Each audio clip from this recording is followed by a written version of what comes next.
158쪽에 등기할 사항인 권리, 아까 부동산 권리에 관한 정보를 등기부에 기록했죠. 그 중에서 부동산에 관한 정보 금방 보셨고요. 이제 권리에 관한 것들을 보겠다는 겁니다. 부동산 보셨으니까 권리 보셔야 되고, 그 다음에 정보를 보셔야 될 겁니다. 갑은 자신의 노력과 비용으로 건물을 신축하는 경우가 있을 수 있을 겁니다. 그렇죠. 또한 자신의 노력과 비용으로 바다를 메꿔서 토지를 만드는 경우도 있을 수가 있어요. 이 토지를 뭐라고 부르냐면 공유수면 매립지라고 불러요. 공유수면, 바다를 매립해서 토지가 나왔을 때 이를 공유수면 매립지라고 불러요. 그러면 자신의 노력과 비용으로 건물을 신축한다든지 바다를 메꿔서 토지를 만들게 되면 노력과 비용을 투입한 자가 무조건 소유권을 취득합니다. 갑은 소유권을 취득하게 됩니다. 우리 민법 187조 법률 규정에 의한 물권 변동 혹시 아십니까? 187조 민법에서 하셨어요? 아직 안 하셨어요. 187조 법률 규정에 의한 물권 변동이 있는데 상속, 공용징수, 판결, 경매, 기타에 해당이 됩니다. 요게. 그래서 노력과 비용을 투입한 자가 무조건 소유권자입니다. 등기 여부를 묻지 않고. 요거 되셨을까요? 이때 이 취득한 소유권을 다른 자들로부터 보호를 받고 싶어요. 보호를. 침해하지 말라고 해서 보호를 받고 싶다는 겁니다. 보호를 받기 위해서는 공시를 해야 됩니다. 내가 이 부동산에 대해서 소유권을 가지고 있다라고 먼저 알려야 된다는 겁니다. 공적으로 보여줘야 돼요. 소유권자임을 공시해야 됩니다. 그러면 공시하는 방법이 있을 텐데 공시하는 방법은 등기를 갖추는 겁니다. 등기를 갖추는 거예요. 공시 방법은 토지와 건물의 공시 방법 등기죠. 등기를 갖추는 겁니다. 그래서 갑은 등기소에 가서 내가 가진 소유권을 보호받기 위해서 공시 방법인 등기를 갖춰달라고 등기소에 요구합니다. 이를 뭐라고 부르냐면 보존등기라고 불러요. 보존등기를 요구합니다. 신청하게 됩니다. 존재하는 소유권을 보호받기 위해서 최초로 갖추는 공시 방법인 등기, 이를 보존등기라고 불러요. 그렇다면 보존등기를 갑이 해야지만 갑은 소유권을 취득하는 걸까요? 아니면 이미 취득한 소유권을 보호받기 위해서 보존등기를 하는 걸까요? 그렇죠. 이미 취득한 소유권을 보호받기 위해서 공시방법을 갖추는 겁니다. 이게 보존등기예요. 그러면 보존등기라는 것은 권리의 발생, 변경, 소멸, 즉 권리 변동과 관련이 있습니까? 없습니까? 전혀 없어요. 그렇죠. 그리고 이 보존등기는 존재하는 소유권을 보호받기 위해서 최초로 갖추는 공시방법인 등기라는 뜻이니까 이 보존등기는 소유권에서만 사용할 수 있는 용어입니다. 이 존자 안에는 존재하는 소유권이라는 의미가 들어가 있어요. 그래서 다른 권리에서는 쓸 수 없는 용어입니다. 전세권 보존등기, 지상권 보존등기, 임차권 보존등기, 저당권 보존등기 이런 용어는 없습니다. 소유권 보존등기라는 용어 하나만 존재해요. 이거 이해가 되실까요? 소유권에서만 쓰는 용어입니다. 그러면 등기소에서는 등기를 실행해 주겠죠. 그래서 이렇게 등기가 실행이 될 겁니다. 1번 소유권 보존, 갑 이렇게 등기가 실행이 됩니다. 이 보존등기를 통해서 등기부가 만들어집니다. 그래서 이 보존등기는 등기부를 만드는 등기, 등기부를 창설하는 등기, 등기부를 개설하는 등기 이렇게 얘기를 합니다. 요거 되셨을까요? 그래서 등기부를 만드는 등기예요. 그렇기 때문에 보존등기는 여기 숫자가 1번이 들어갑니다. 보통은 1번이 들어가요. 요거 되셨을까요? 보존등기는 1번이 들어가는 겁니다. 그러면 이때 갑은 소유권을 가지고 있을 텐데 이 소유권은 이 부동산에 대해서 세 가지 권능을 가지고 있습니다. 첫 번째, 이 부동산을 사용할 수도 있고 수익을 낼 수도 있고 심지어는 돈이 필요할 때는 다른 자에게 처분해서 돈으로 바꿀 수도 있습니다. 이를 처분 권능이라고 불러요. 혹시 민법에서 하셨습니까? 이 세 가지 권능을 다 가지고 있는 권리는 이 세상에 하나밖에 없습니다. 소유권. 다른 권리는 세 가지 권능 중에서 일부만 가지고 있고 세 가지 권능을 다 가진 권리는 소유권 하나밖에 없기 때문에 소유권을 완전 물권, 완전 권리라고도 부릅니다. 세 가지 권능을 다 가지고 있는 유일한 완전한 권리예요. 완전 물권, 완전 권리 이렇게도 부릅니다. 이때 갑이 세 가지 권능 중에서 일부를 떼어서 다른 자에게 특정한 권리를 만들어서 정해주는 경우가 있습니다. 이를 설정한다 이렇게 얘기를 해요. 그래서 일부를 떼어서 다른 자에게 권리를 만들어서 정해주는 경우가 있다는 겁니다. 만들 설자에 정할 정자예요. 갑이 자신이 가진 권능 중에서 일부를 기억하셔야 돼요. 일부를 떼어서 다른 자에게 어떠한 권리를 만들어줄 때 이를 설정 이렇게 얘기를 합니다. 이거 되셨을까요? 이때 이 권능을 떼어서 만들어주게 되면 그 다른 자는 용익물권이라는 권리를 갖게 됩니다. 용익물권. 그래서 이 용익물권은 사용 권능, 수익 권능으로 구성된 물건에 대한 권리를 용익물권이라고 부르고요. 이 용익물권에는 지상권, 지역권, 전세권이라는 권리가 있습니다.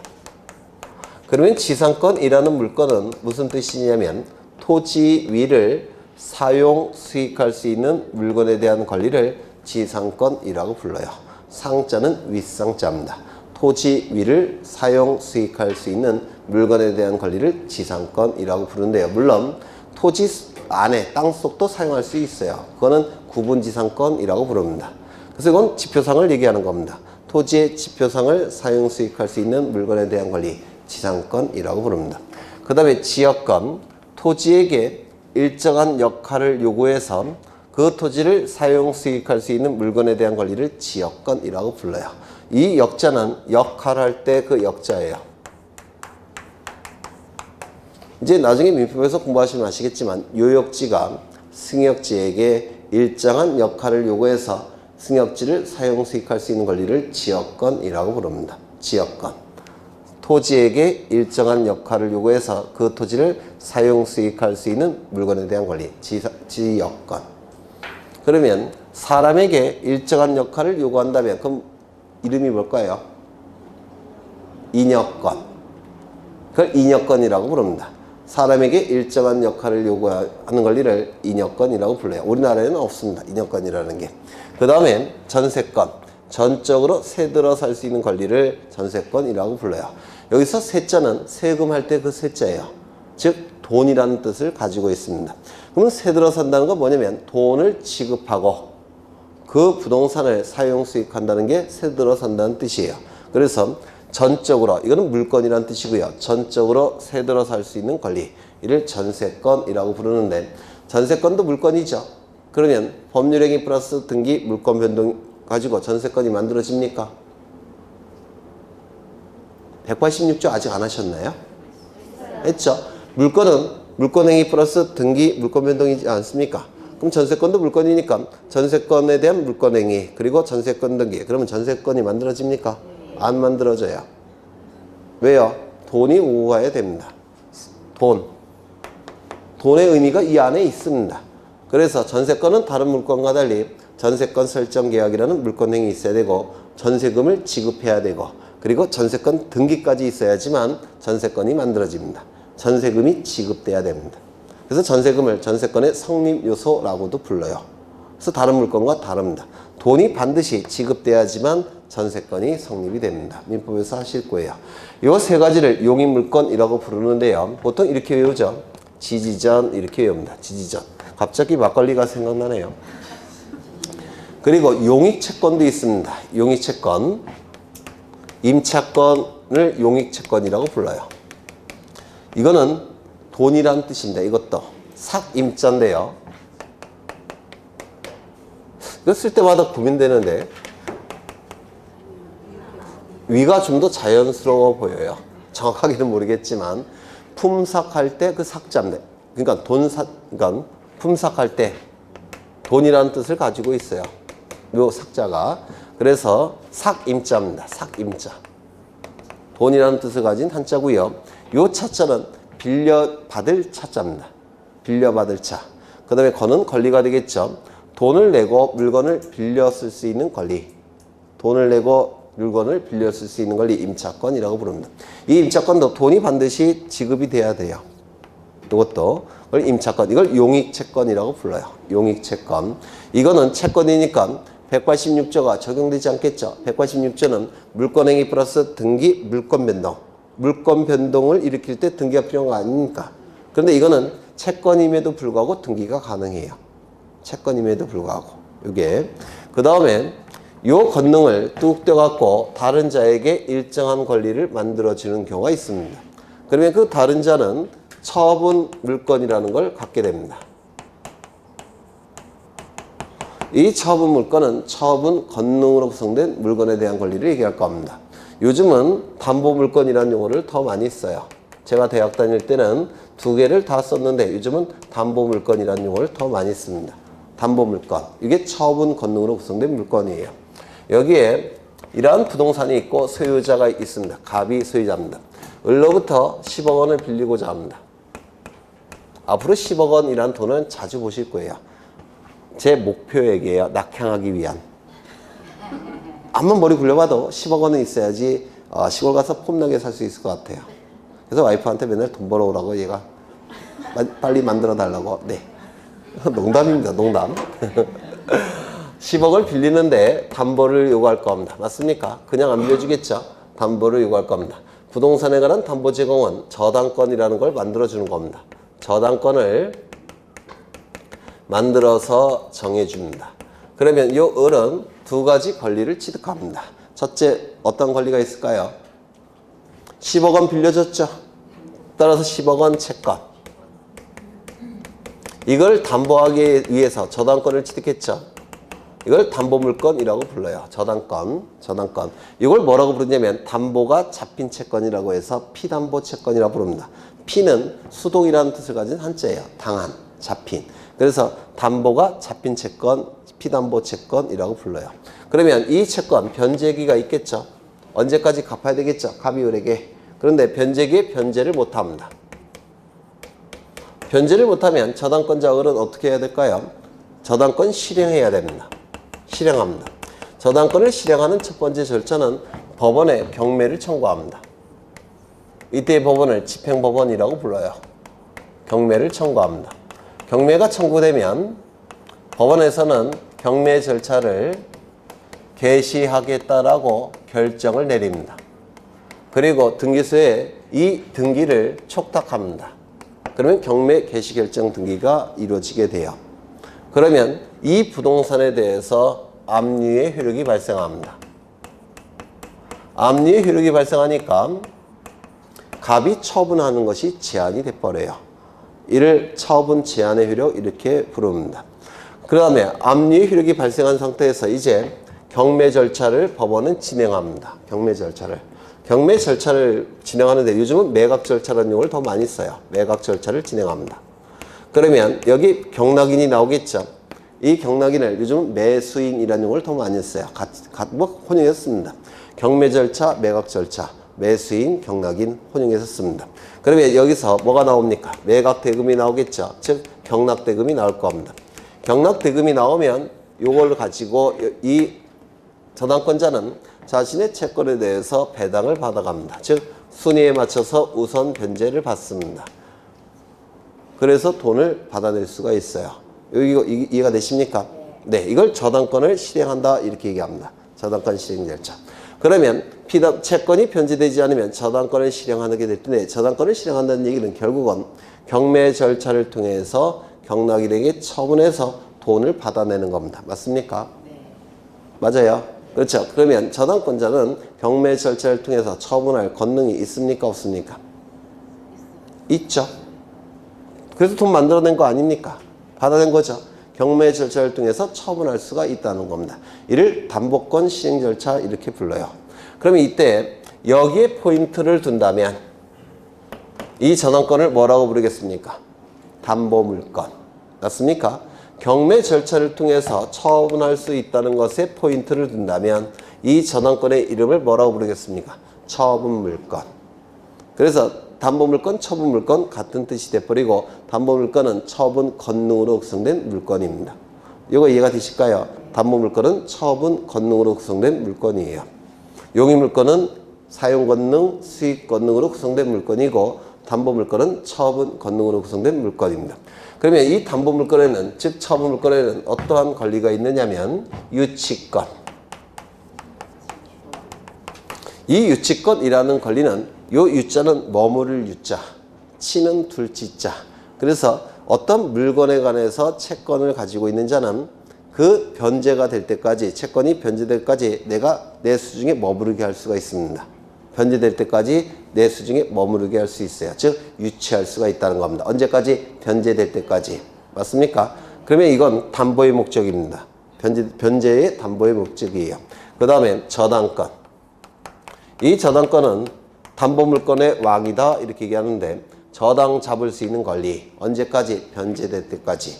그러면 저당 잡고 있다면 그것도 담보의 목적으로 저당 잡고 있는 거죠. 담보물건입니다. 그 다음에 또 뭐가 있습니까? 질권. 질권의 의미는 뭐라고 했습니까? 질권. 뭐예요? 요 질은 인질이라는 뜻이에요. 인질. 변제를 받을 때까지 채무자가 제공한 인질을 가지고 있을 수 있는 권리. 이걸 질권이라고 부릅니다. 이 인질의 종류에 따라서 둘로 나눠지는데요. 이 인질이 동산일 때는 동산질권, 권리일 때는 권리질권, 이렇게 두 가지 종류가 있습니다. 부동산은 인질이 될 수가 없어요. 왜냐하면 인질이라는 얘기는 내가 채권자에게 가지고 가서 인질로 맡기는 겁니다. 맞습니까? 부동산은 가지고 가서 인질로 맡길 수 있습니까? 없습니다. 그래서 부동산 질권이라는 건 존재하지 않습니다. 이거 이해가 되실까요? 권리와 동산만 가지고 가서 맡길 수가 있습니다. 그래서 이 동산질권, 권리질권 두 가지가 있는데, 동산은 등기가 아니죠. 점유죠. 권리도 원칙적으로 등기하지 않습니다. 하지만 예외적으로 등기가 가능한 게 딱 하나가 있어요. 좀 이따 보실 겁니다. 저당권부, 채권, 질권은 등기가 가능합니다. 그거 좀 이따가 보실 거예요. 요 세 가지를 담보물건 또는 처분물건이라고 불러요. 보통 이렇게 외우시죠. 너는 저질이다. 유저질. 보통 처음 공부하시는 분들은 이렇게도 하셔야 될 겁니다. 그 다음에 요걸 담보물건. 그래서 용의물건은 지상권, 지역권, 전세권. 담보물건은 유치권, 저당권, 질권. 그 다음에 소유권도 완전물건이라고 했죠. 세 가지 권능을 다 가지고 있는 완전물건입니다. 그 다음에 이 두 가지를 뭐라고 부릅니까? 세 가지 권능 중에서 두 가지 권능으로 제한된 물건이 용의물건, 하나의 권능으로 제한된 물건이 처분물건, 담보물건. 따라서 이러한 물건들을 제한물건이라고 부릅니다. 맞습니까? 제한물건. 그래서 물건은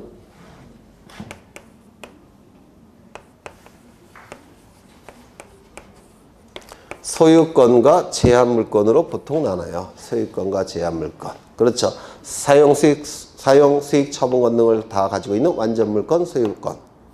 그 다음에 두 개의 권능으로 제한된 용의물건. 그 다음에 하나의 권능으로 제한된 담보물건. 요 두 가지를 제한물건. 맞습니까?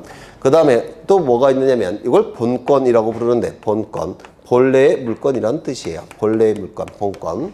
그 다음에 여기에 또 뭐가 있냐면 점유권이라는 게 있습니다. 이 본권이라는 것은 본래의 물건이라는 뜻인데, 사람이 물건을 직접, 독점적, 배타적으로 지배해서 이익을 얻을 수 있는 물건. 캔의 의미가 있다면 본권이라고 얘기합니다. 그리고 캔의 의미가 없다면 뭐라고 했습니까? 사실상의 지배권이라고 해서 점유권이라고 불러요. 그래서 광해의 물건에는 이렇게 나눠집니다. 그래서 이걸 뭐라고 부르냐면 8대 물건이라고 불러요. 소유권, 점유권 두 개, 지상권, 지역권, 전세권, 유치권, 저당권, 질권. 이를 8대 물건이라고 얘기하는데, 일단 점유권은 등기가 허용되지 않죠. 맞습니까? 소유권은 등기가 되겠죠. 그 다음에 지상권, 지역권, 전세권은 다 등기가 가능해요. 유치권은 등기가 될까요? 안 될까요? 안 됩니다. 왜 안 되느냐면, 유치권을 뭐라고 부르냐면 법이 정한 담보 물건이라고 불러요. 법정 담보 물건이라고 부릅니다. 법이 정한 담보 물건이라는 뜻인데요. 이것이 의미가 하는 바가 뭐냐면, 법이 정한 요건을 구비한다면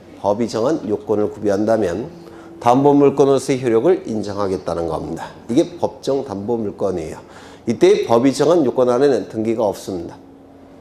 법이 정한 요건 안에는 등기가 없어요. 따라서 유치권은 186조가 적용되지 않습니다.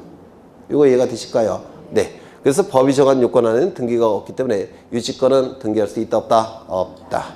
그러면 점유권 등기 안 되고 유치권 등기 안 되고 그 다음에 질권은 원칙적으로 등기가 안 된다고 했죠. 네, 등기할 수 있는 권리는 나머지 권리입니다. 소유권, 지상권, 지역권, 전세권, 저당권 이게 등기가 가능한 겁니다. 되셨을까요? 그러면 이제 요 질권을 좀 보겠습니다. 질권. 동산 질권은 당연히 등기가 안 되고 권리 질권 중에서 등기가 가능한 게 있습니다. 이게 대단히 중요한데요. 이걸 좀 보겠습니다.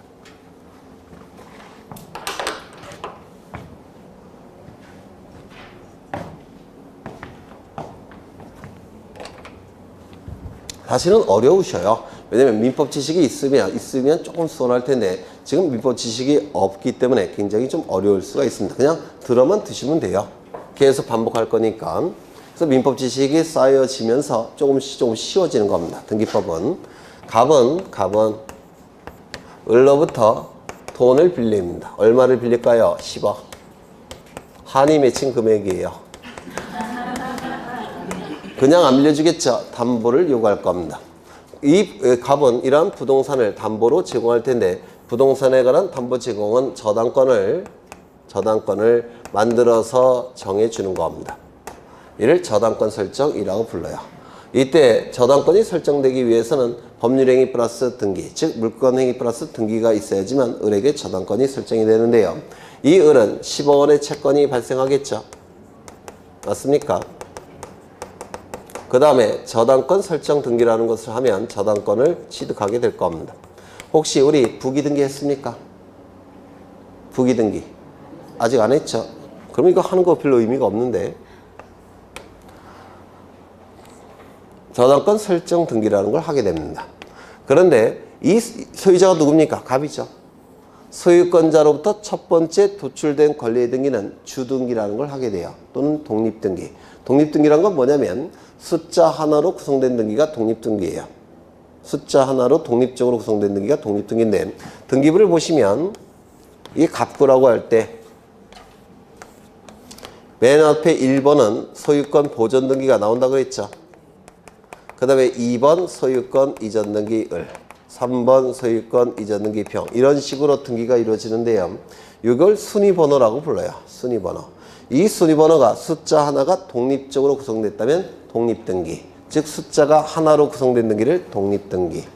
그 다음에 1번, 2번, 3번 이렇게 숫자 하나로 구성된 등기를 독립등기, 주등기라고 부르고요. 이 독립등기, 주등기에 붙여서 기록하는 등기가 바로 부기등기예요. 독립등기에 붙여서 기록하는 등기. 이건 붙일 붙자를 씁니다. 즉, 이 독립등기에 붙여서 기록하는 등기. 이게 부기등기입니다. 이런 것들이 다 부기등기예요. 여기에 붙여서 기록하는 등기.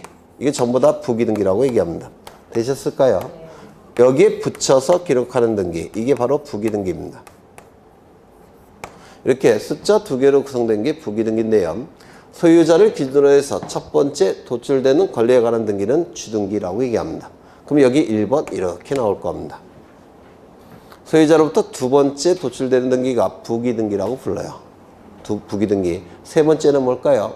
부기에 부기등기한다 이렇게 얘기합니다. 나중에 하실 거예요. 한 문제 정도가 무조건 출제되고 올해도 출제가 됐습니다. 작년도 출제가 되고 그나마 좀 쉬운 문제였죠. 그런데 을은 지금 돈이 필요합니다. 얼마가 필요하냐면 5억이 필요해요. 5억이. 그런데 이 10억 가지고 5억을 만들 수 있냐? 안 돼요. 왜냐면 이거 변제기가 있겠죠. 변제하는 시점이 있겠죠. 변제기가 아직도 1년이나 남아있어요. 그러면 을은 갑에게 5억 원 갚아달라 이렇게 얘기할 수 있겠습니까? 10억 원 갚아달라. 없겠죠. 변제기가 아직 1년 남았으니까. 그럼 다른 방법을 통해서 돈을 마련해야 되는데 어떠한 방법을 쓸 수 있냐면 을은 을은 병으로부터 돈을 빌립니다. 얼마를 빌렸느냐면 5억을 빌립니다. 그냥 빌려줄까요? 안 빌려줄까요? 안 빌려주겠죠. 마찬가지로 담보를 요구할 겁니다. 그런데 을은 소유권이 있습니까? 없습니까? 소유권이 없죠. 그래서 저당권을 설정할 수는 없어요.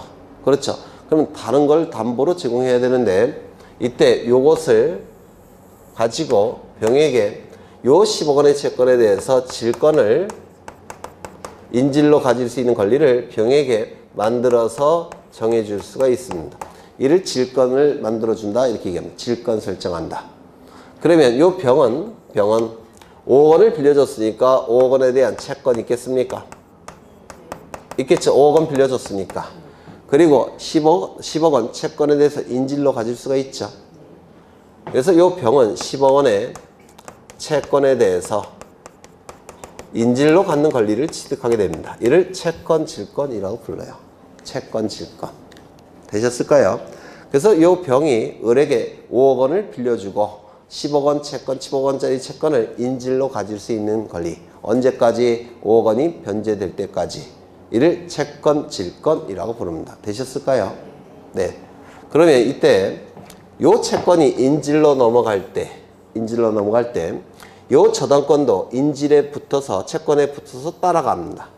이를 뭐라고 부르냐면 수반성이라고 부릅니다. 민법에서 하실 거예요. 채권이 넘어갈 때 이 저당권도 채권에 수반해서 따라가는 성질이 있다는 겁니다. 이건 무슨 뜻입니까? 채권이 인질로 넘어갈 때 저당권도 수반해서 같이 인질로 넘어간다는 뜻이에요. 이거 이해가 되십니까? 이를 수반성이라고 불러요. 그렇다면 병이 취득한 채권 질권은 저당권이 붙어 있겠죠. 맞습니까? 이걸 뭐라고 부르냐면 저당권이 붙은 채권 질권이라고 부릅니다. 요 붙자는 붙일 붙자예요. 저당권이 붙은 채권 질권 이렇게 불러요. 되셨을까요? 어려우신 거 알아요. 그냥 들어만 두셔요. 저당권이 붙은 채권 질권이라고 부르는데요. 그러면 지금 저당권이 을에게서 병으로 넘어갔죠. 그렇죠. 그러면 이때는 소유자로부터 첫 번째 도출됐으니까 주등기예요. 두 번째는 여기다가 붙여서 기록합니다.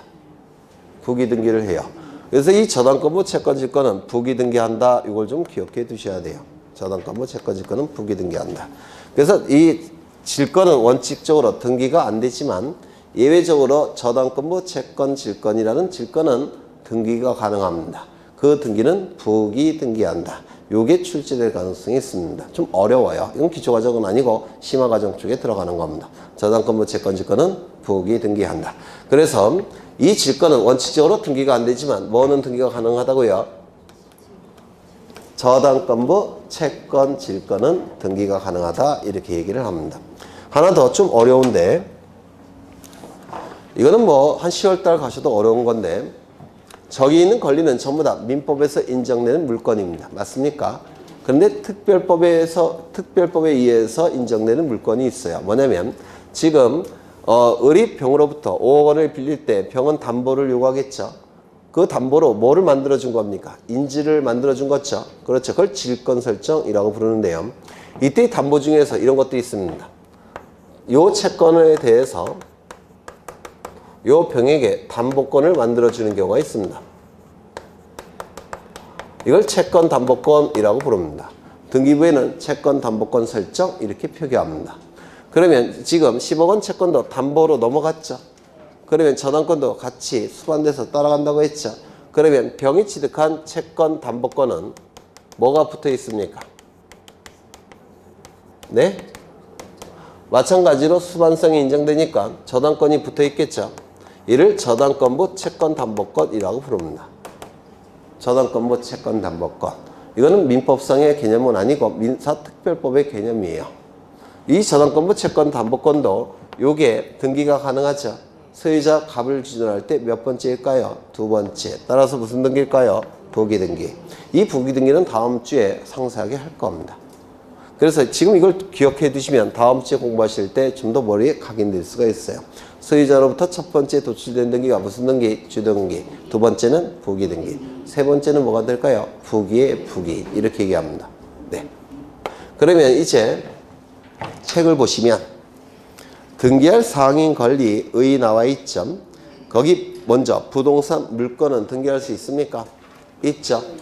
우리 민법 186조에는 부동산에 관하여 법률행위 플러스 등기, 물권 변동 이렇게 규정이 되어 있습니다. 아까도 보여드렸는데 이건 부동산입니다. 부동산. 갑이 소유자인데 갑이 을과 물권 행위를 하고 법률 행위를 하고 그리고 등기까지 이루어지게 되면 갑이 가진 물건은 을의 물건으로 변동이 된다. 이렇게 규정되어 있습니까? 몇 조에? 186조에. 그래요? 안 그래요? 그렇죠. 그래서 물건이 변동이 될 때는 뭐가 필요한 겁니까? 등기. 뭐에 대해서? 부동산 물건 변동이 필요할 때는 등기를 하라. 이런 뜻입니다. 그래서 부동산 물건은 등기가 가능해요. 거기 보시면 점유권, 유치권을 제외한 이런 표현이 있죠. 점유권과 유치권은 등기가 불가능하고, 그 다음에 저당권부, 채권, 질권은 질권이지만 뭐라고요? 등기할 수 있다라고 얘기했습니다. 그 다음에 물건 설명했고요. 기타의 권리. 거기 환매권, 임차권 이런 게 있죠. 이 환매권, 임차권은 채권입니다. 채권이지만 예외적으로 등기가 가능하다라고 얘기합니다. 신탁 등기는 나중에 보실 거예요. 우리 등기법에서 가장 어려운 등기 중에 하나입니다. 신탁 등기는. 그 다음에 이제 권리에 관한 내용을 그 정도로 보시고요. 이제 뭘 보겠습니까? 정보를 봐야 되겠죠. 부동산 보셨고 권리 보셨고 이제 뭘 봐야 됩니까? 정보. 그렇죠. 정보를 좀 보겠습니다. 여기서 좀 확인을 해보면 먼저 보전이라는 용어는 뭐라고 그랬습니까? 존재하는 소유권을 보호하는 것을 보전이라고 했죠. 맞습니까? 설정이란 건 뭐였죠? 자신이 가진 권능 중에서 일부를 떼어서 다른 자에게 만들어줄 때 설정이라는 용어를 썼습니까? 그렇다면 설정을 해주는 자는 누굽니까? 가. 설정을 받는 자는 누굽니까? 을. 그러면 설정을 해준 자의 권리는 소유권이라는 권리죠. 세 가지 권능을 다 가지고 있죠. 설정을 받은 자, 요 을을 예를 들어서 전세권으로 하겠습니다. 전세권, 용의물권이죠. 설정을 받은 자의 권리의 크기는 설정을 해준 자의 권리 크기보다 큽니까? 작습니까? 같습니까? 작습니다. 이러한 관계일 때 설정이라는 용어를 쓰는 겁니다. 그래서 지상권 설정, 지역권 설정, 전세권 설정, 저당권 설정, 질권 설정 이라는 용어를 쓰는 겁니다. 더 작은 권리를 만들어줄 때 설정. 그렇죠. 그 다음에 이 을이 가진 권리를, 을이 취득한 전세권을 굴려서 병에게 굴려서 옮길 때 이를 이전이라는 용어를 써요. 굴을 전자에 옮길 이전을 써서 굴려서 옮긴다. 이전이라는 용어를 씁니다. 그러면 을이 가진 전세권이 고스란히 병에게 굴러 넘어가는 거죠. 그러면 이전을 해주는 자가 갖는 권리의 크기와 이전을 받는 자가 갖는 권리의 크기는 어떻습니까? 똑같아요. 똑같을 때 이전이라는 용어를 쓰는 겁니다. 이전. 이거 이해가 되실까요? 이전을 해주는 자의 권리의 크기와 이전을 받는 자의 권리 크기는 같습니다. 더 작은 권리를 만들어줄 때는 설정. 같은 크기의 권리를 만들어줄 때는 이전. 소유권을 굴려서 A에게 넘깁니다. 그러면 이 굴려서 A에게 옮겨요. 이때 무슨 용어를 쓴다고요? 이전. 소유권이니까 소유권 이전. 되셨을까요? 이전은 내가 가진 권리를 고스란히 굴려서 다른 자에게 옮길 때 이전이라는 용어를 씁니다. 그러면 주체가 소유권이라는 주체가 갑에서 A로 바뀐 겁니까? 여기서 전세권 이전이 이루어지면 전세권의 주체가 을이었는데 병으로 바뀌었습니까? 그래서 이 이전은 주체가 바뀌는 겁니다. 주체의 변경이라고 불러요. 이전은 주체의 변경. 처음에 보전 보셨죠? 존재하는 소유권을 보호하는 거, 보전. 두 번째, 설정 보셨죠? 내가 가진 권능 중에서 일부를 쪼개서 다른 자에게 만들어줄 때, 설정. 그 다음에 이전 보셨죠? 이전은 뭡니까? 내가 가진 권리를 고스란히 넘겨줄 때, 이전. 그렇죠. 그 다음에 여기 보시면, 저당권. 여기 좀 보죠. 을이 갑으로부터 10억 원을 빌려줬습니다. 그래서 저당권 등기를 했어요. 그런데 이 가치가 20억짜리인데 을이 갑에게 5억 원을 추가로 빌려달라고 얘기합니다. 그래서 가치가 20억짜리니까 5억 원을 더 빌려줄 수 있죠. 맞습니까? 그럼 채권이 10억에서 얼마로 바뀌었습니까? 15억. 이 채권은 저당권의 가장 핵심적인 내용이에요. 그러면 내용이 바뀐 거죠. 맞습니까? 그러면 저당권 등기도 바꿔줘야 되겠죠. 저당권을 바꿔주는 등기를 해야 될 겁니다. 10억에서 얼마로 바꿔주는 등기를 해야 됩니까? 15억. 이를 변경이라고 불러요. 내용이 바뀔 때 변경. 다시요. 보전은 존재하는 소유권을 보호하는 거. 설정은 내가 가진 권리 중에서, 권능 중에서 일부를 떼어서 다른 자에게 작은 권리를 만들어줄 때 설정. 고스란히 넘겨줄 때는 이전. 내용을 바꿀 때는 변경. 맞습니까? 그 다음에 갑이 을에게 15원을 변제합니다. 변제하게 되면 채권은 어떻게 되죠? 소멸되죠. 채권이 소멸되면 이 저당권도 채권에 붙어서 끝납니다. 이를 부종성이라고 불러요. 채권이 소멸될 때 이 저당권도 채권에 붙어서 끝나는 성질이 있는데 이를 부종성이라고 부릅니다. 아까 채권이 다른 자에게 넘어갈 때 저당권도 수반돼서 따라간다고 했죠. 이를 수반성. 그 다음에 채권이 소멸될 때 저당권도 붙어서 소멸되는 성질이 있는데 이를 부종성이라고 부릅니다. 그러면 저당권이 소멸되었죠. 그러면 이 저당권 등기는 등기부에 있을 필요가 있습니까? 없습니까? 없겠죠. 그래서 지워져야 됩니다. 이를 말소한다라고 불러요. 권리가 없어지면 소멸된다고 얘기하고 그리고 등기는 말소를 시켜야 됩니다. 되셨을까요? 그 다음에 여기 요 처분 권능이 제한되는 경우가 있습니다. 이를 처분 제한이라고 불러요. 처분 제한. 처분 권능을 제한하는 것을 처분 제한이라고 부르는데 부동산 물건은 기본적으로 재산적 권리예요. 재산적 권리니까 원칙적으로 이 물건은 처분 권능을 가지고 있습니다. 즉, 돈 받고 다 팔 수가 있다는 겁니다. 물건은 원칙적으로 재산적 권리이기 때문에 돈 받고 다른 자에게 팔 수가 있어요. 이를 처분 권능 이렇게 부릅니다. 이 물건은 처분 권능이 본질적으로 존재하는데요. 이 처분 권능을 어떻게 하는 거? 제한하는 거. 이를 처분 제한이라고 불러요. 이 처분 권능을 제한하는 것은 자본주의 사회의 본질에 반하는 겁니다. 자본주의 사회는 소유자가 지 멋대로 처분할 수 있는 거예요. 그런데 자본주의 사회에 반하게끔 처분 권능이 제한되고 있죠. 그렇기 때문에 반드시 법률에 근거 규정이 있어야 됩니다. 처분 권능을 제한하기 위해서 뭐가 필요하다고요? 법률에 근거 규정이 있어야 됩니다. 그러면 법률에 어떤 근거 규정을 두고 있냐면 이런 거 있습니다. 가압류. 들어보셨습니까? 그 다음에 처분금지 가처분. 처분금지 가처분. 그 다음에 압류. 그 다음에 경매 개시결정. 아까 보셨죠? 경매 개시결정. 이런 것들을 처분 제한이라고 불러요. 그러면 먼저 가압류라는 문구가 있는데 가압류. 요 가짜가 임시 가짜입니다. 임시자. 그래서 임시로 압류하는 것을 가압류라고 불러요. 그러면 왜 임시로 압류할 수밖에 없냐면 법원의 확정 판결이 있다면 임시로 압류하지 않고 그냥 곧장 압류 들어갑니다. 본압류라고 불러요. 그래서 법원의 확정 판결이 있기 전에 압류하는 거, 이를 가압류라고 불러요. 이거 되셨을까요? 압류는 법원의 확정 판결이 있은 다음에 압류하는 거. 이걸 압류 또는 본압류라고 부릅니다. 본래의 압류. 그 다음에 이 처분금지 가처분은 처분하는 것을, 채무자가 처분하는 것을 금지시키는 임시의 법원의 처분. 이를 처분금지 가처분이라고 부르는데 너무 기니까 여기서부터 여기까지 생략해서 보통은 가처분이라고 부릅니다. 이때 이 가짜는 임시 가짜예요. 왜 임시 가짜였을까요? 법원의 확정 판결이 나오기 전이라서 임시로 처분하는 겁니다. 법원이. 되셨을까요?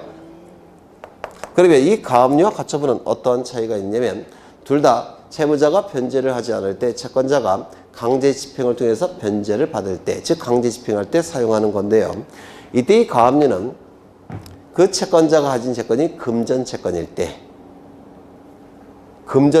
하는 게 가압류입니다. 금전 채권일 때.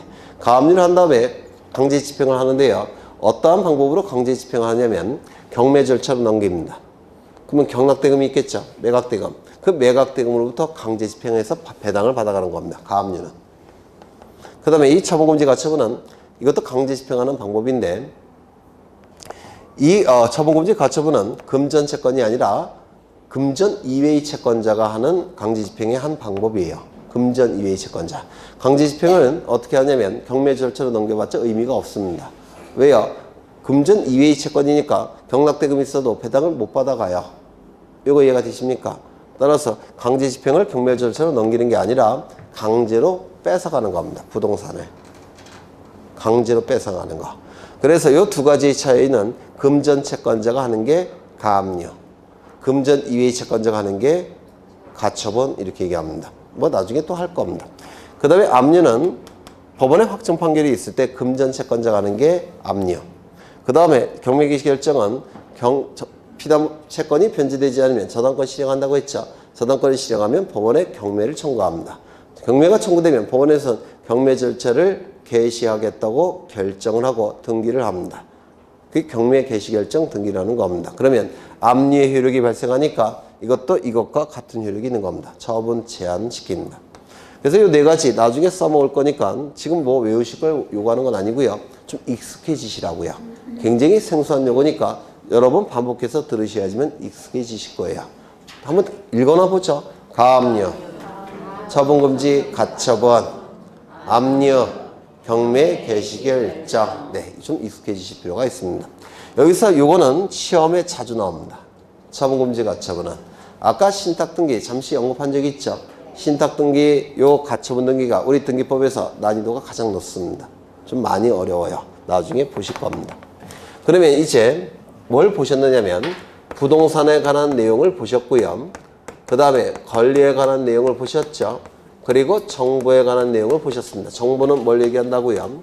보전, 존재하는 소유권을 보호하는 거. 설정, 일부를 떼어서 다른 자에게 만들어주는 거. 세 번째, 이전, 고스란히 굴려서 다른 자에게 넘기는 거. 변경, 내용을 바꾸는 거. 그 다음에 소멸, 권리가 없어지는 것. 따라서 등기부에서 말소하는 것. 그 다음에 처분 제한, 처분 권능을 제한하는 것. 이게 바로 우리 등기법에서 얘기하는 권리에 관한 정보가 될 겁니다. 맞습니까? 갑구에는 보전, 이전, 변경, 소멸, 처분 제한에 소유권에 관한 보전, 이전, 변경, 소멸, 처분 제한에 관한 정보들을 기록하는 것이고 을구에는 소유권 이외의 권리에 관한 설정, 이전, 변경, 소멸, 처분 제한에 관한 정보를 을구에 기록을 하게 될 겁니다. 되셨을까요? 네. 그러면 책을 좀 보겠습니다. 159쪽을 보시면 등기할 사항이 물권 변동 이렇게 나와 있는데요. 법률 행위로 인한 물권 변동, 이건 민법에서의 정보를 얘기하는 겁니다. 민법. 근데 우리 등기법에서는 이걸 좀 더 구체화시키고 있다고 했죠. 보전, 이전, 설정, 변경, 소멸, 처분 제한 이렇게 구체화시키고 있다고 했습니다. 그 다음에 법률 규정에 의한 물권 변동 나와 있는데요. 이거는 민법에서 아직 안 하셨다고 했죠. 네, 이건 좀 넘어가겠습니다. 민법에서 할 때까지 기다릴 거예요. 그 다음에 쭉 넘어갔습니다. 162쪽을 보십니다. 162쪽. 162쪽을 보시면 사실의 등기, 권리의 등기 나와 있습니까? 아까 보셨죠? 표제부에는 소재, 대지지번, 종류, 구조, 면적, 소재, 지번, 지목, 면적이라는 부동산의 객관적 사실을 기록한다고 해서 표제부에서 이루어지는 등기를 뭐라고 했습니까? 사실의 등기. 그렇죠. 갑구는 소유권에 관한 정보가 기록이 될 테고 을구는 소유권 이외의 권리에 관한 정보를 기록하겠죠. 따라서 갑구, 을구에는 권리에 관한 정보만 기록하죠. 따라서 갑구, 을구에서 기록된 등기가 뭐라고요? 권리의 등기라고 얘기합니다. 그 다음에 사항란의 등기는 무슨 뜻? 표시란 사항란은 뭐냐면 표제부에서 소재, 소지 종구면, 소지 지면을 기록하는 칸이 사항란이라고 불러요. 표시란이라고 부르고요. 갑굴구에 권리에 관한 정보를 기록하는 칸을 사항란이라고 부릅니다. 뭐 모르셔도 돼요. 그 다음에 등기 효력에 따른 분류, 종국등기, 예비등기. 이건 뒤에서 보실 겁니다. 그 다음에 기입등기. 기입등기까지 보시고 다음 시간에는 옆에 독립등기, 주등기 있죠. 여기서부터 다음 시간에 볼 거예요. 오늘은 종국등기 내용에 따른 분류, 기입등기 여기부터 보겠습니다. 먼저 기입등기를 보시면 첫째 줄에 새로운 등기원인에 의해서 등기 기록에 새롭게 기입하는 등기를 기입등기라고 불러요. 이게 한 번 출제된 적이 있습니다. 우리 시험에서 새로운 등기원인 발생에 의해서 등기부에 새롭게 기입하는 등기가 기입등기예요. 새로운 등기원인에 의해서 등기 명의인이 등기부에 새롭게 기입하는 등기, 기입등기라고 부릅니다. 이거 좀 보겠습니다.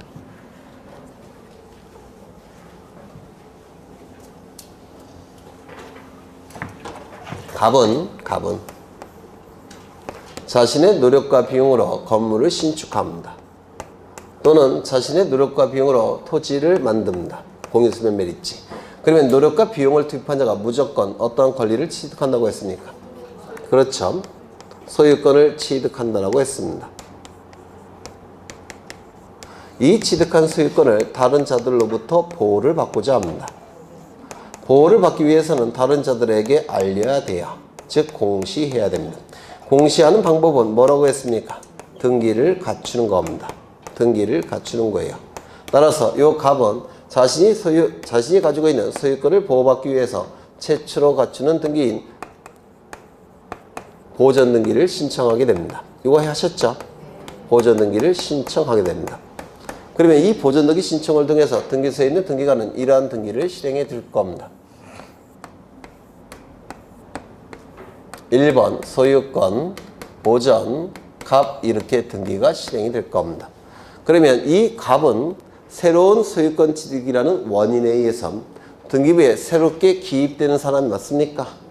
따라서 무슨 등기? 기입등기. 기입등기라고 불러요. 새로운 원인에 의해서 등기부에 새롭게 기입하는 등기, 기입등기라고 부릅니다.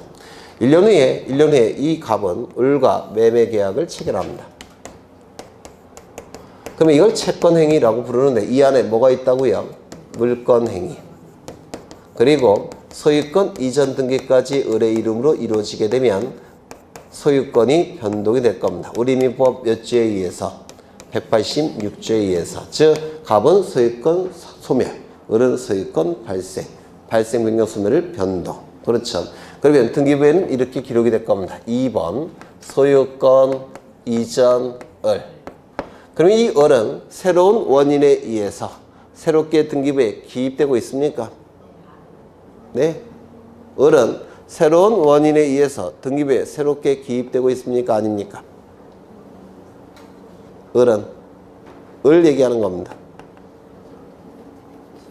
요 을명이 요 등기가 이루어지기 전에는 을이 등기부에 있었습니까? 없었습니까?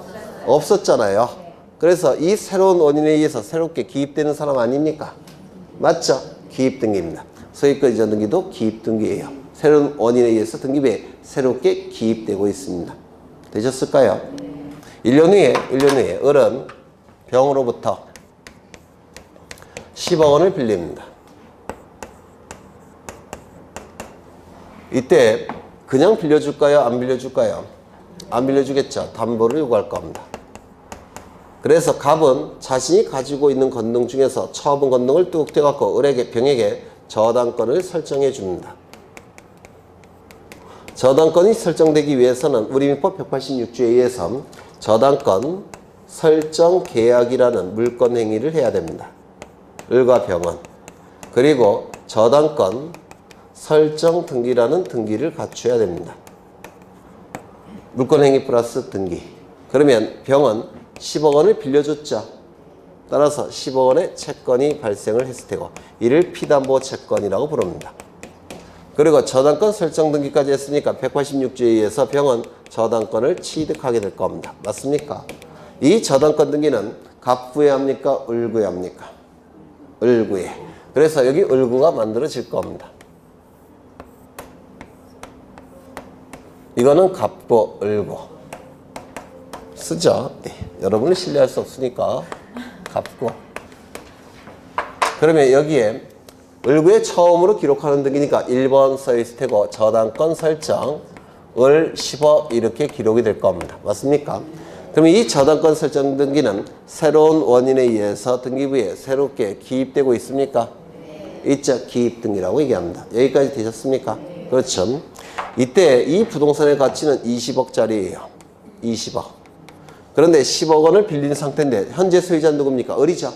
을이 현재 소유자 20억짜리 부동산을 갖고 있는 상태입니다. 이때 병은 추가로 5억 원을 더 요구하고 싶어요. 그러면 5억 원 더 빌려줄까요? 안 빌려줄까요? 돈이 있다면? 빌려줄 수도 있겠죠. 왜 20억짜리니까 5억까지 괜찮지 않습니까? 그래서 5억 원을 더 빌립니다. 그러면 총 금액이 얼마로 바뀌었습니까?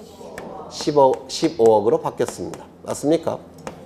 그러면 이 채권은 저당권의 중요한 내용입니다. 그러면 이 저당권 등기 그냥 내버려 둘까요? 아니면 바꿔야 될까요? 바꿔야 되겠죠. 그래서 무슨 등기 하냐면 저당권 변경 등기라는 걸 하게 됩니다. 저당권의 내용이 바뀌었으니까. 그렇죠. 그래서 여기에 1번 저당권을 바꾸겠다라고 공시합니다. 그리고 금액을 이제 얼마입니까? 15억 기록할 겁니다. 요거 내버려 둘까요? 지울까요? 내버려 두게 되면 10억 플러스 15, 25억이 돼버려요. 따라서 이거 어떻게 할까요? 지워줘야 됩니다. 그리고 이 저당권과 이 저당권은 같은 저당권이죠. 내용만 바뀌었을 뿐이죠. 그래서 이렇게 기록합니다. 부기등기를 보통 이렇게 얘기를 해요. 이건 다음 시간에 할 겁니다. 부기등기는. 그러면 이 저당권 변경 등기는 새로운 원인에 의해서 등기부에 새롭게 기입한 등기입니까? 아니면 기존에 이 저당권 설정 등기가 있기 때문에 이 내용을 바꾼 것에 불과합니까? 이건 새로운 원인에 의해서 새롭게 기입된 등기가 아니라 이 등기를 전제로 해서 거기에 덧붙인 등기예요. 맞습니까? 기입 등기라고 얘기하지 않습니다. 변경 등기는 기입 등기가 아니에요. 그리고 이 변경 등기는 그 의미가 뭐냐면 처음에 제대로 기록을 했는데 등기부에 기록되는 내용 중에서 뭔가 변화가 있어서 다시요. 처음에 등기부에 제대로 기록을 했는데 등기부에 기록되는 내용 중에서 뭔가가 변화가 있어서 등기부를 고치는 등기, 변경 등기입니다. 뭔가 변화가 있었기 때문에 등기부를 고치는 등기, 이를 변경 등기라고 불러요. 다시요. 나중에 뭔가 변화가 있어서 등기부를 고치는 등기, 무슨 등기? 변경 등기. 그래서 나중에라는 문구는 후발적이라고 불러요. 법률 용어로 민법에서 할 겁니다. 후발적 불일치에 의해서 그걸 일치시켜 주는 등기가 변경 등기라고 불러요. 나중에 뭔가 변화가 있어서 등기부를 고치는 등기. 그런데 이런 경우도 있을 수 있겠죠. 10억 원을 빌렸습니다. 그러면 여기에 무슨 등기 해야 될까요? 10억으로 등기돼 있겠죠. 그렇죠? 그런데 등기관이 실수해서 여기 공을 하나 빼먹었습니다. 1억으로. 그러면 이건 처음부터 잘못된 등기입니까? 그렇죠. 10억이라고 기록해야 되는데 공을 하나 빼먹고 1억이라고 기록되어 있기 때문에 이건 처음부터 잘못된 등기예요. 그러면 잘못된 것을 고쳐서 바로잡아야 되겠죠. 고칠 경자, 바로잡을 정자, 경정등기라고 얘기합니다. 경정등기. 10억인데 1억이라고 기록됐다면 여기에는 이거 대신에 이게 들어가야 될 겁니다. 1의 1. 1번 저당권 경정하겠다라고 공시하고 여기 10억 이렇게 기록하고 여기 1을 이렇게 지워줄 겁니다. 이를 경정등기라고 불러요. 처음부터 잘못 기록이 돼서 그 잘못 기록된 내용을 고쳐서 바로잡는 등기, 경정등기라고 부릅니다. 그러면 이건 처음부터 잘못 기록됐죠. 처음부터 이걸 원시적이라는 용어를 씁니다. 민법에서 나중에 하실 거예요. 원시적 일부 불일치가 발생했을 때 이를 일치시켜주는 등기가 경정등기. 후발적은 무슨 등기가 나온다고요? 변경. 원시적은 경정. 나중에 할 거예요. 또 네, 개념만 보겠습니다. 그러면 이러한 변경등기나 경정등기는 처음 새로운 원인에 의해서 등기부에 새롭게 기입된 등기입니까? 아니면 기존의 등기에 뭔가 덧붙이는 겁니까? 덧붙이는 거죠. 기입등기라고 얘기하지 않습니다. 이거 이해가 되실까요? 그러면 이제 여기서 지금 병은 을에게 10억 원을 빌려줬습니다. 그리고 담보를 요구했더니 을은 병에게 저당권을 설정해 줬어요. 현재. 그런데 이것이 변제기에 변제가 됩니다. 변제가 되면 요 10억 원의 채권은 소멸하겠죠. 맞습니까? 소멸이 될 겁니다. 그러면 부정성에 의해서 저당권도 어떻게 된다고 했습니까?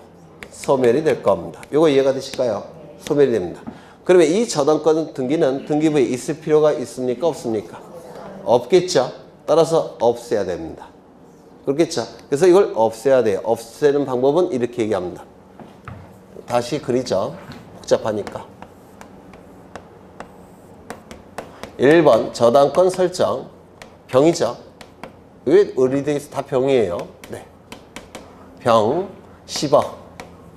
그런데 이걸 변제해서 채권이 소멸되면 저당권도 소멸되니까 이거 없애야 돼요. 없애는 방법은 2번 1번 저당권을 말소하겠다라고 공시합니다.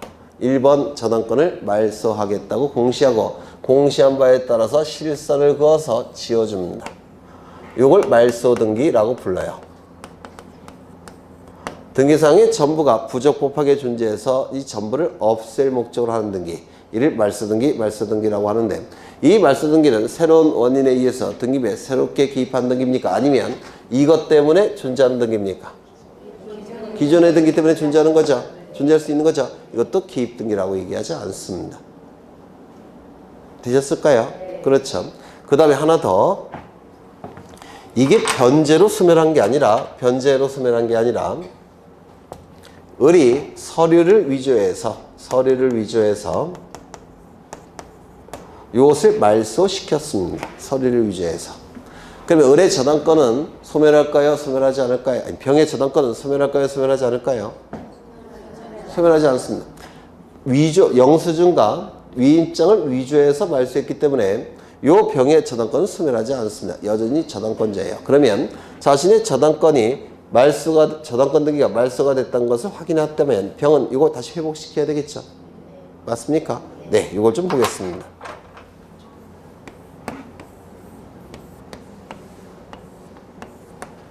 1번 저당권 설정. 병이죠, 병. 왜 자꾸 을로 써? 병 10억.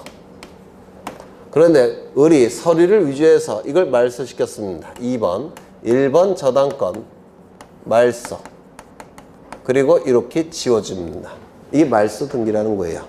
그런데 서류가 위조가 돼서 말소가 됐으니까 병은 여전히 저당권 가지고 있죠. 자신이 가진 저당권이 등기가 말소가 됐다는 걸 확인했다면 이거 회복시켜야 됩니다. 그래서 어떻게 회복시키느냐면 이렇게 합니다. 3번 1번 저당권이 말소가 됐는데 그것을 회복시키겠다고 공시합니다. 이를 말소 회복 등기라고 불러요. 공시한 바에 따라서 이걸 회복시킵니다. 저당권 설정 병 10억. 이때 회복이 될 때는 순위도 같이 회복이 됩니다. 1. 이를 말소 회복 등기라고 불러요. 그럼 이 말소 회복 등기는 등기상의 전부 또는 일부가 부적법하게 말소가 됐을 때 이를 회복시키기 위해서 하는 등기가 말소 회복 등기예요. 그러면 이 말소 회복 등기는 새로운 원인에 의해서 새롭게 등기부에 기입된 등기입니까? 아니면 이 등기를 전제로 해서 이루어진 등기입니까? 전제로 해서. 이것도 네, 기입 등기라고 얘기하지 않습니다. 하나 더. 여기에 토지가 이렇게 있고요. 토지 위에 건물이 지어져 있습니다. 이 건물에 대해서 등기부 있을까요? 없을까요? 있겠죠. 표제부가 있을 테고 표제부에는 건물의 대지지번, 아니 소재, 대지지번, 종류, 구조, 면적이 기록이 될 겁니다. 그리고 갑구가 기록이 되겠죠. 여기는 소유자가 기록이 될 겁니다. 물구도 만들어지겠죠. 이때 이 건물이 없어지는 경우가 있어요. 이걸 멸실되었다라고 얘기합니다. 불에 타서 없어질 수도 있고요. 또는 도끼로 깨서 없앨 수도 있을 겁니다. 그러면 건물의 소재, 대지지번, 종류, 구조, 면적이 표제부에 있을 이유가 있습니까? 없습니까? 없겠죠. 없어졌으니까. 따라서 이 표제부에 건물이 멸실된 사실, 멸실된 원인, 그리고 멸실된 연도, 월, 일, 이것을 기록하게 되는데 이를 멸실등기라고 불러요. 멸실등기. 그러면 이 멸실등기는 새로운 원인에 의해서 등기부에 새롭게 기입되는 등기냐? 아닙니다. 기존에 있는 건물을 전제로 해서 이 표제부를 전제로 해서 기존의 소재, 대지지번, 종류, 구조, 면적을 전제로 해서 그걸 없애는 등기예요. 이것도 기입등기라고 얘기하지 않습니다. 그래서 등기는 기입등기와 그 밖의 등기로 나누는 겁니다. 요게. 그러면 책을 좀 보겠습니다. 뭐 시험과는 관련이 없어요. 네. 거기 보시면 종국등기의 내용에 따른 분류 나와 있고 기입등기 나와 있죠. 새로운 원인에 의해서 등기부에 새롭게 기입하는 등기. 이게 뭐라고요? 기입등기. 그 다음에 그 기입등기 이외의 등기 나와 있죠. 변경등기. 광의 변경등기 안에는 경정등기, 협의의 변경등기 둘이 있고요. 협의의 변경등기를 그냥 변경등기라고 부릅니다. 원시적 일부 불일치 어떤 등기가 나와야 된다고요? 경정등기. 후발적 일부 불일치 변경등기. 말소등기, 말소회복등기, 멸실등기. 이런 것들은 기입등기라고 얘기하지 않겠다는 겁니다. 출제는 기입등기의 개념이 출제된 적이 있어요. 그러니까 등기부에 새로운 원인에 의해서 등기부에 새롭게 기입하는 등기. 요 문구가 한번 출제된 적이 있습니다. 그 정도 보시면 될 것 같아요. 그 다음에 이제 등기 형식에 따른 분류, 여기부터 다음 시간에 할 겁니다. 지금 하는 것들은 나중에 1월부터는 안 해요. 왜냐면 시험과 직접적인 관련이 없으니까. 그래서 지금은 기초, 그냥 기본 용어 익숙해지는 단계라고 생각하시면 돼요. 다만 좀 어려운 내용도 할 뿐입니다. 그렇게 생각하시면 될 것 같아요. 여기까지 보실 건데 만만치 않죠. 더욱이 지금 민법에서 사용하는 용어를 계속 쓰고 있어요. 민법에서 아직 공부가 안 되셔갖고 용어가 어려울 수가 있습니다. 민법이 한번 돌아가야지만 조금씩 이해가 되시는 부분이 바로 등기법이에요. 그러니까 너무 스트레스 받지 마시고요. 강의를 들으시면서 이해가 되는 것도 있고 안 되는 게 더 많겠지만 되는 것도 있죠. 그 이해가 되는 게 바로 기초과정이다 이렇게 생각하시면 돼요. 이해가 안 되는 것은 기본과정, 심화과정을 미리 땡겨서 공부하고 있구나 이렇게 생각하시면 되니까 스트레스는 받을 필요가 없습니다. 고생하셨고 다음 주에 뵙겠습니다. 수고하셨습니다.